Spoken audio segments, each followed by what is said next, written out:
There was a time when Roman Reigns walked into American arenas and got booed louder than anyone in WWE history. Philadelphia, Chicago, Brooklyn, everywhere he went, the man WWE called the next big thing was treated like public enemy number one. But years later, those same crowds, those same fans, now rise to their feet and chant his name with respect. This is the story of how America turned on Roman Reigns and why they were wrong. In a country that once rejected him, Roman Reigns had to earn every ounce of respect he has today.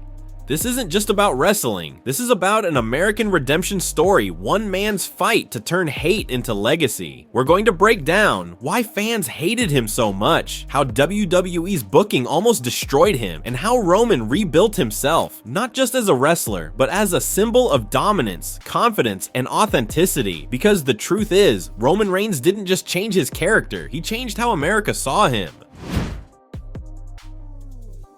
When the Shield exploded in 2014, WWE saw one man as their golden ticket. Roman Reigns. He had the look, the power, the presence. He wasn't just next up, he was supposed to be the guy. Vince McMahon envisioned him as a hybrid of Cena and The Rock, the perfect family-friendly superhero that kids would cheer and parents would buy merch for. And at first, the plan looked flawless. Roman was winning big matches, main eventing shows, and slowly being positioned as the face of WWE's future. But then came 2015, and everything changed. The 2015 Royal Rumble in Philadelphia was supposed to be Roman's coronation. He entered late, cleaned house, and eliminated everyone in sight. The final bell rang, and he stood tall, the chosen hero. But the moment his music hit, the American crowd erupted in boos. Not just mild rejection, thunderous, passionate hatred. It wasn't Roman's fault. It was how WWE had handled him. Fans could feel they were being force-fed a new hero, and American audiences never respond well to being told who to love. Even when The Rock, the people's champion himself, came out to raise Roman's hand, it didn't work. The boos grew louder. The cameras caught The Rock's confused face, realizing that night wasn't about celebration, it was about rejection. That night in Philadelphia wasn't just a loss for Roman, it was a turning point for how American fans viewed WWE's storytelling. They were tired of the machine creating stars. They wanted to choose their heroes themselves. And unfortunately for Roman, he became the symbol of corporate control. To them, he was WWE's robot, not their champion.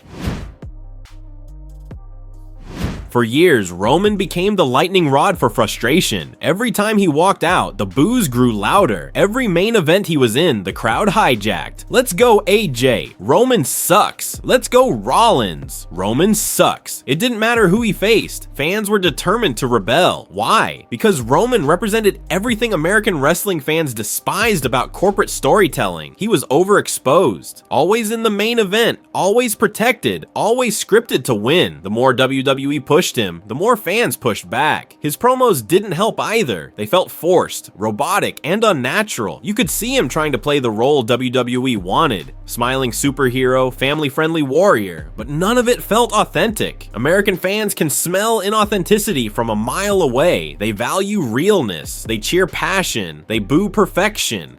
John Cena had gone through a similar storm. Half the arena loved him, half booed him, but Cena had mic charisma. He could turn hate into energy. Roman couldn't yet. He was still growing, still learning, and the internet didn't make it easier. Every time WWE put Roman on a poster, fans flooded Twitter and Reddit calling him overpushed. Vince's pet project, the corporate face of failure. But behind the scenes, Roman kept his head down. He kept working. He kept showing up. He never lashed out publicly, never blamed the fans. He just absorbed the hate every single night. And what fans didn't realize was that their rejection was forging the champion he would become.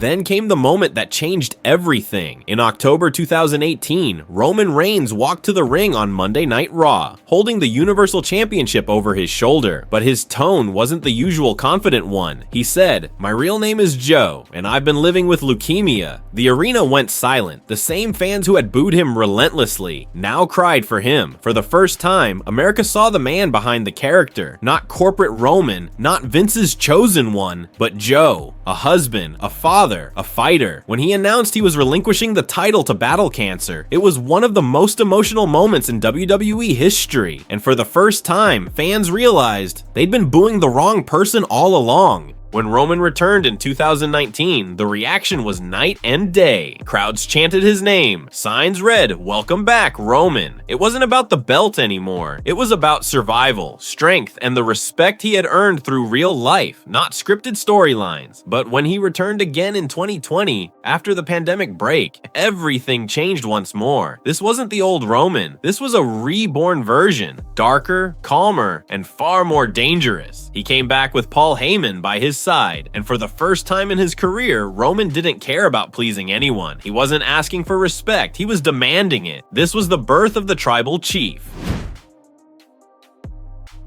The bloodline wasn't just a faction, it was Roman Reigns telling America, "This is who I really am." Every storyline, every promo, every match since then has felt authentic. It's no longer about WWE's script, it's about family, loyalty, and control. The same themes that resonate deeply with American audiences. Paul Heyman became the mouthpiece that unlocked Roman's power. He didn't have to speak often. Every word mattered. Every stare, every pause, every whispered "acknowledge me" became iconic. And then came the storytelling. The feuds with Jey Uso and Jimmy Uso turned Roman's empire into a Shakespearean tragedy. The betrayal of Sami Zayn, a friend turned foe, became one of the most emotional arcs in years. Fans who once booed him were now emotionally invested because for the first time, Roman wasn't just playing a character, he was the character. He wasn't pretending to be the best. He was proving it, match after match, promo after promo, dominating everyone from Drew McIntyre to Kevin Owens to Brock Lesnar. And every time someone thought his reign was about to end, Roman found a way to survive, like a true king holding onto his throne. The boos didn't just fade away, they evolved. They turned into silence, then awe, then respect. By 2023, Roman wasn't just a champion, he was a myth, a living, breathing legacy that WWE hadn't created. He had built it himself. So, after everything, were the fans wrong? At first, maybe not, but in hindsight, absolutely. Roman Reigns wasn't the problem, the system was. WWE tried to package him into something he wasn't. A smiling superhero in a world that was craving anti-heroes. They tried to make him Cena 2.0, when what they really needed was Roman Reigns 1.0. He proved greatness takes time. He didn't need the fans' validation. He made them respect him by being undeniable. Roman took the same hate that once drowned him and turned it into the fire that forged his empire. He taught America something important. You don't have to be loved to be legendary. Sometimes the boos are just part of the journey toward greatness. He didn't beg for approval. He demanded acknowledgement. And in doing so, he became the very thing WWE had been chasing for over a decade, a true superstar. Sometimes America doesn't appreciate greatness until it's too late. Roman Reigns was living proof of that. Look at him now. The same man who once couldn't walk into an arena without being booed is now treated like wrestling royalty. From hated hero to immortal icon, from forced face to the tribal chief. The same fans who screamed "Roman sucks" now rise to their feet, throw up the one and chant "acknowledge me." Roman Reigns didn't just become the face of WWE, he became the face of redemption. This isn't just a wrestling story, this is an American comeback story. So, WWE Universe. Did America get Roman Reigns wrong all along? Was he the problem, or was he the product of a broken system? Because the man they once booed is now the man they can't stop acknowledging. If you once booed Roman, it's time to admit it. You were wrong. Drop your thoughts below, and the best comments will be pinned right at the top. And remember, every king's rise begins with rejection, but true legends, they rise anyway.